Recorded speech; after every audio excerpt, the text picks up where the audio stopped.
Right guys, and welcome to another one of my videos, a inbox review of one of the kits I got at Telford. And it is this, quite a big box, okay? Been after an aardvark for a while, if I'm honest. So when I saw this, reduced from 55 down to 25, I jumped at it, okay? So let's open the box. Well, in a minute we'll open the box. Alright. So, quite nice box art. And as it says, fully engraved panel lines, highly detailed cockpit interior and landing gear compartment, optional position wings and landing gear, and fully complemented underwing storage included. So we'll have a look at that in a minute. Just looking around the box, we've got a nice couple of shots there of it all built up. Sorry about the light shining on it. Okay, so it looks like a nice model. What I've just noticed is, if I can turn it around and show you, it's a massive box. This one actually dates from 1989. Right, so it's quite an old kit, but saying that, it still looks a really nice kit. So I'm just going to put that over there. Get the instructions out of the way for the minute. So, what's in the box? Saying it's quite a big box, there's not a load of screws. What we got? 1, 2, 3, 4, 5 screws. But with it being a big old kit, there's also a lot of, well, not a lot of plastic in there, but a few bits of plastic. Decals and some super cement. I think that'll be going straight in the bin. Okay, from 1989, probably didn't work. Alright, so we'll start with this one. Alright.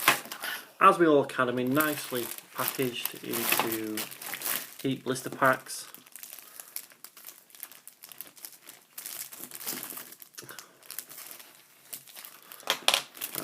On with the first sprue.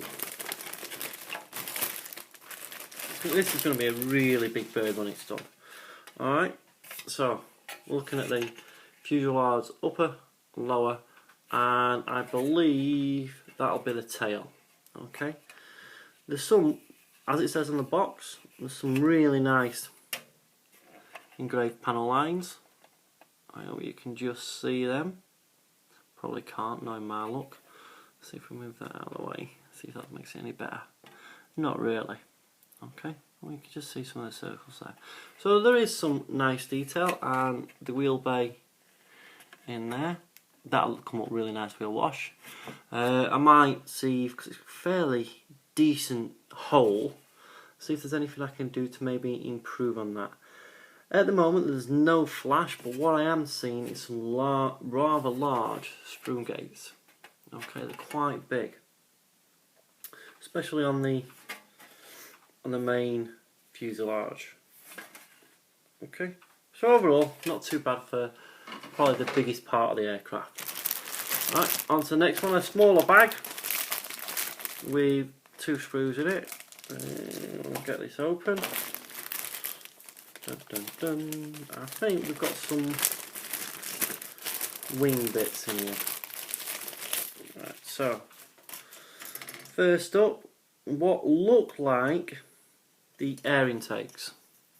Alright, there's a little bit of detail on the front, you can just see that. Okay, a little bit of detail on the front and some nice, again, panel lines. I have done some research on this kit, and I think it goes together not brilliantly, but not too bad. For something from 1989, you know, it's not too bad. Alright, so we're moving on to the cockpit. All raised detail. Right, I'm hoping you'll be able to see. Okay, so it's a 2-seater, side by side, obviously, as we know, and up here you can see the seats. We've moulded on seat belts, so I'd probably get rid of them and redo it. Maybe with my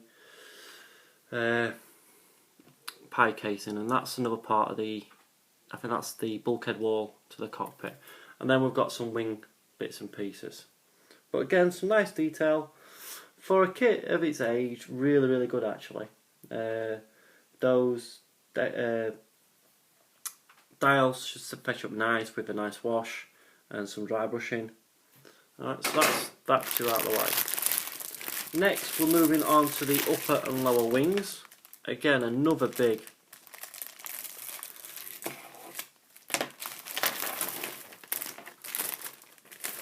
bag of plastic.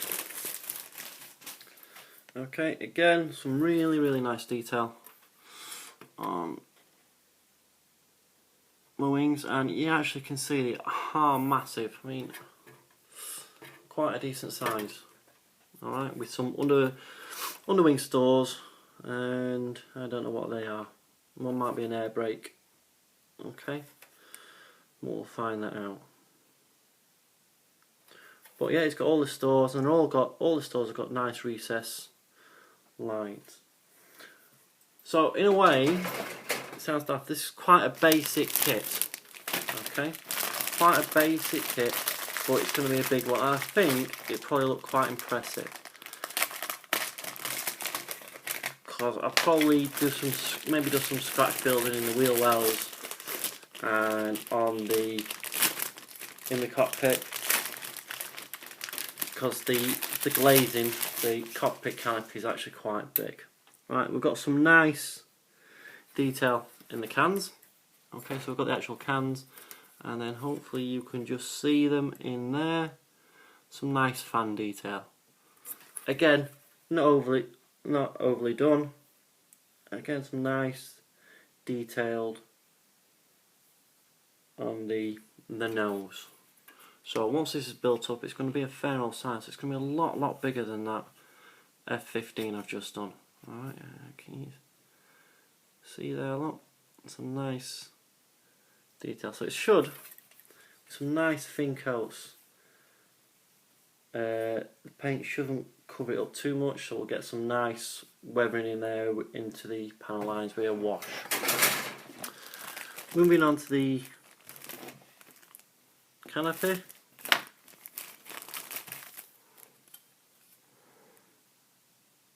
Not the best I've seen, but again, for a kit this old, I wasn't expecting it to be brilliant. Okay, let's see if we can get you to, so you can just see the framing. Okay, so with a nice dipping in clear, it's a fair old size, so that cockpit probably would need a bit of detailing, but I'll look into that as and when I'm building it, when I start looking for my references and stuff like that. We'll move on to the decals. I'm not holding up much hope for these, if I'm honest. Academy decals are quite a hit and miss, and they're actually, if you have a look at those two there, they're a little bit out of register. Alright, so you get a marking for one aircraft, and unfortunately I can't tell you what aircraft that is, what squadron at the moment. I've not actually looked at in any detail at this kit, but the crew chiefs are Sergeant J. Laporte and Staff Sergeant V. Hill. I can tell you that much. So, by the looks of it, some aftermarket decals might be in order. Alright, but they look rather nice. If I can find that scheme in newer decals, I'll probably do that anyway. Right, I know there is some aftermarket bits and pieces you can get for this kit, because like I said, I've already looked at it. So you can turn it into a later version with a tail and some other bits and pieces. So, on to the instructions. As I've mentioned before, it's all in, I think, Korean. That's where it's come from. So I can't tell you anything about it. But there's a nice sprue map on the back. And it's a fold out booklet. So it's actually quite a simple build. Alright, so the wings are actually movable. There we are.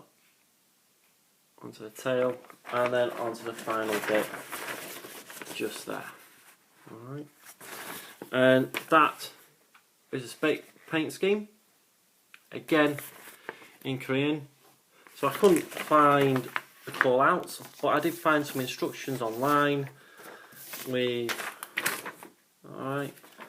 with the FS numbers just there. So hopefully I can get quite a close approximation, because I will be doing that three-tone camouflage scheme, because I think it looks really cool. Looking at this though, the underside's all black, which is going to be hard in a way to really get any detail onto it. So I might look for another scheme with different colours. I know the Aussies used to fly this, so that might be a choice there. I'll have to have a look. So all in all, a nice looking kit for its age. Okay, it's going to build up to a big model, and it will look quite impressive because the panel lines are quite nice, quite not thick or anything, really subtle is probably the best to describe. So they should take a wash really nice. Especially, I would recommend airbrushing this, not brush painting, because it is quite a large model. But other than that, you know, it should do okay. So I'll be looking to start this probably sometime next year, and hopefully I'll do a build log on here. Alright, anyway, that's it for now. Well, for this one. I want to get the next one down and start doing that. That's got a little bit more detail, so it might be a longer video, so I might have to do it in 2 parts. Alright, so bye for now, stay safe, I'll see you next time.